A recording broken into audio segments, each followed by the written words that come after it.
바울은 디모데를 선교팀에 합류시킨 다음에 루스드라 지역의 여러 교회들을 다니면서 그들이 온전한 복음 안에서 잘 성장하도록 도왔습니다. 그렇게 한 다음 바울은 그가 원래 계획한 대로 아시아로 계속해서 복음을 전하기 위해서 가려고 했어요. 그런데 여기에 문제가 생기게 됩니다. 성령께서 바울 일행이 더 이상 아시아에서 말씀을 전하지 못하도록 막은 거예요. 바울의 입장에서 얼마나 답답했을까요? 복음을 전하러 가겠다는데 왜 하나님은 못 가게 막으시는 걸까? 아마 바울로서는 이해가 되지 않았을 거예요. 자, 그런데 드로아에 머물고 있는 동안 바울에게 환상이 보여집니다. 그 환상 중에 마게도냐 사람 한 사람이 나타나서 바울에게 손짓하는 거예요. 건너와서 자기들을 좀 도와달라고 요청하는 환상이었습니다.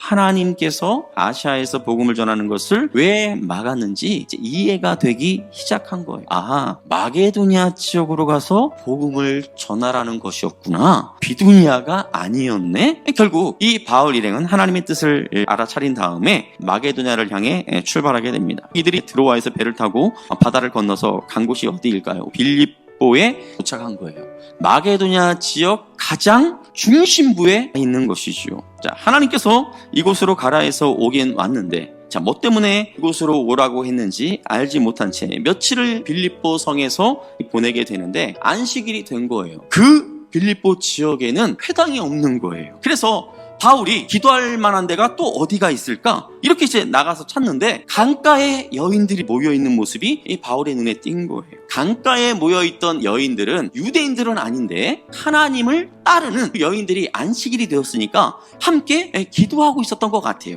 이 바울 일행이 그 여인들에게 가가지고 대화를 나누기 시작한 거예요. 자, 그런데 이때 루디아가 바울이 전하는 이 이야기를 듣고는 예수를 믿게 된 거예요. 주의 성령으로 말미암아 루디아의 마음이 열리면서 예수를 받아들이게 된 거예요. 그래서 이 루디아라는 여인은 유럽에서 처음으로 예수를 믿는 그리스도인이 된 것입니다. 그리고 이 루디아가 어떻게 합니까? 자신의 집에 이 바울과 그 일행을 머물도록 당청을 합니다. 루디아가 어떤 여인이었습니까? 자주색 그 옷감을 파는 여인이었어요. 그러니까 이 당시 자주색 옷감은 왕이나 귀족들이 사용하는 옷감으로 굉장히 고가의 제품입니다. 아마 이 루디아는 꽤 부유한 제조업자나 아니면 사업가였을 가능성이 커요. 그래서 바울과 그 일행이 머물 수 있는 곳을 충분히 제공해 줄 수 있었던 것이죠. 이 루디아를 통해서 빌립보 교회가 시작이 되는 거예요.